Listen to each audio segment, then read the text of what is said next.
Welcome to the Rusted Garden Homestead. This video is all about growing fall peas. Now you're growing from the summer, the warm weather, into the cooler weather. Now peas can take a frost, but I've mentioned this before in videos. The flowers and pods don't do such a great job of handling a heavier frost. So you want to make sure you have 75 days from when you put them in the ground, when you start the seeds. I'm going to show you how to do that. I'm going to go over the 3 different types of peas you can grow. You want to have at least 75 days so that they get their full growth in, they flower, they start producing, and you can harvest. And the way you figure that out is you got to figure out your average frost date. For me, it's middle of October, later October. Now, the benefit of planting in the warm weather is these peas are going to take off really quickly and they're going to grow and mature faster than it says on the back of the package. But you want to have that 75 days.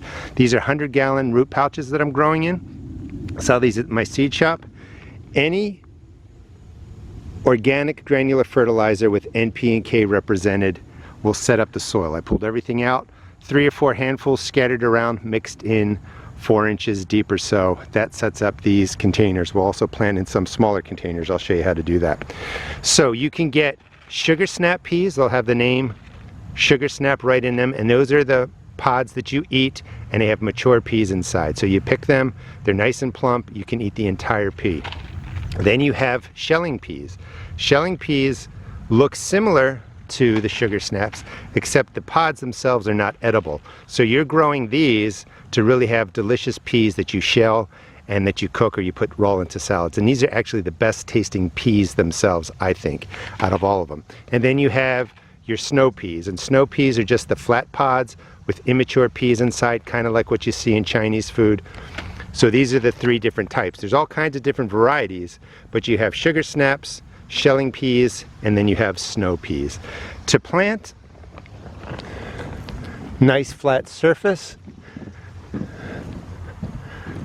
and I like to do basic finger holes. You can do 2 inches apart or so, drop in 1 pea.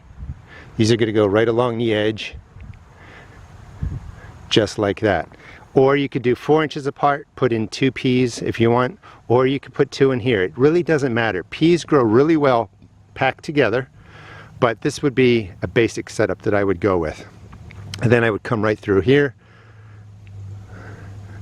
and just put in the finger holes, about 1/2 inch deep. We'll drop the peas in. We're also going to trellis. I'll go over that with you. Over on this side, I'm going to do something similar. This will be a different variety. You know, I mean, basically I'm going to put shelling peas probably right here, the snow pod peas right here, and then the sugar snap peas in the other place. And that's my basic setup. I'm leaving this open just for airflow, but these are going to be packed full of peas. All right, let me set up dropping in the seeds. All right, so the shelling peas are going in here, and if you can see, they're about 1/2 inch deep.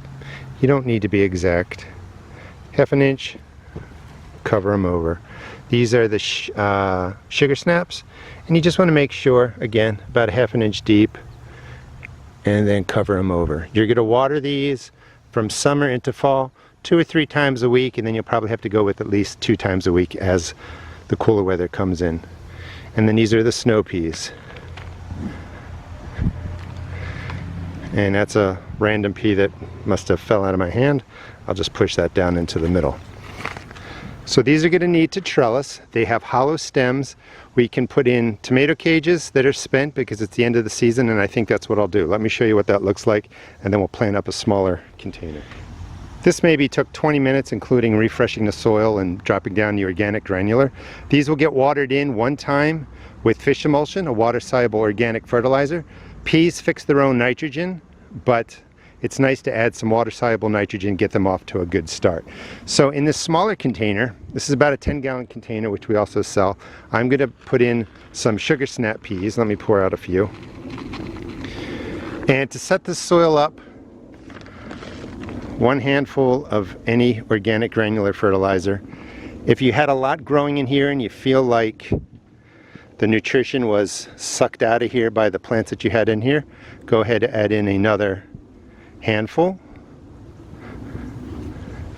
And in something like this, I just do about 2 inches or so, 3 inches.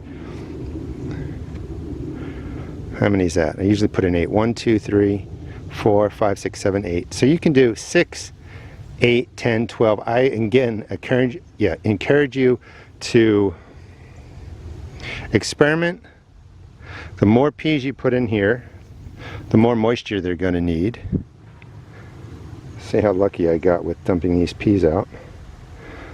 And that's how many we'll put in there. I need 2 more, and I have them. All right, so it's meant to be 10 peas. Make sure they're about ½ an inch down with loose soil. It really doesn't matter that much. Cover them over. Again, water them in. I recommend the fish emulsion at one time. Drop in your tomato cage, and that will be your trellising. This is going to be a lot of peas.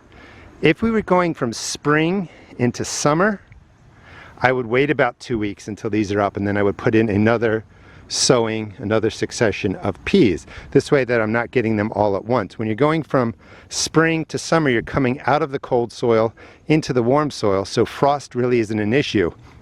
But because I have that 75-day window, I'm going to make sure I start a lot of peas this week, and I'll worry about having too much, which is always a good problem.